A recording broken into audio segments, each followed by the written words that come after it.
ঈদ মানে সবাই যেভাবে করে ডিসক্রাইব করে সেটা তো অবশ্যই যে আনন্দ, কিন্তু আমার কাছে মনে হয় ঈদ উৎসব উদযাপন।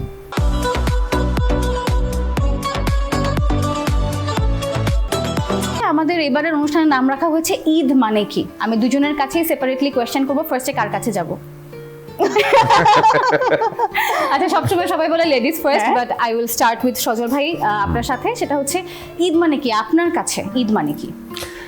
ঈদ মানে সবাই যেভাবে করে ডিসক্রাইব করে সেটা তো অবশ্যই যে আনন্দ, কিন্তু আমার কাছে মনে হয় ঈদ উৎসব উদযাপন এবং একত্রীকরণ এবং বিশেষ করে ঈদ উল ফিতর সবাই যে পরিমাণ পরিশ্রম করেন, সংযমও কিন্তু এক রকমের পরিশ্রম, নিজেকে ধরে রাখা, নিজের অনেক জায়গার কারেকশনস নিয়ে আসা, এরপর একটা দিন, যে দিনটা আসলে সবাই মিলে, মানে আমি শুধু বলবো না পরিবার বন্ধু বান্ধব, সেটা না, আসলে পুরো এলাকা জুড়ে, পুরো সমাজ জুড়ে, পুরো দেশ জুড়ে এত বড় একটা আয়োজন, এত বড় একটা উৎসব, সেটা তো আসলে কোনো ছোট্ট একটা শব্দ দিয়ে ডিসক্রাইব করা সম্ভব না।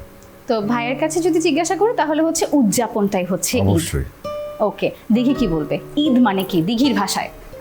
আমি খুব সহজভাবে পরিবার পরিজন নিয়ে একটা উৎসব করা, ভালো আমরা রান্না করছি খাচ্ছি, এবং সাথে যেহেতু আমাদের দেশে অনেক ভালো সিনেমা আসে, সিনেমা দেখতে যাওয়া, মানে আমার কাছেও সেম জিনিস। আসলে আমি বলবো যে একটু প্রাধান্য দিব আমি ফ্যামিলির দিকে, যে আসলে ফ্যামিলির সবাই একসাথে হওয়াটা খুব বেশি ফ্যামিলি ওরিয়েন্টেড। হ্যাঁ, একটু।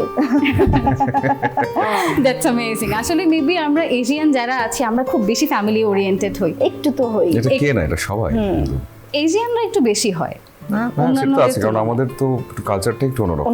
হ্যাঁ, আমাদের বেড়ে ওঠা যেমন পরিবার কেন্দ্রিক জায়গা থেকে, আমাদের শাসনের মধ্যে কিন্তু আদর থাকে ছোটবেলায় মার পড়ছে প্রচুর। শুধু ছোটবেলা না, এখনো খাই, আমার মা ঠুস ঠাস এখনো দেন।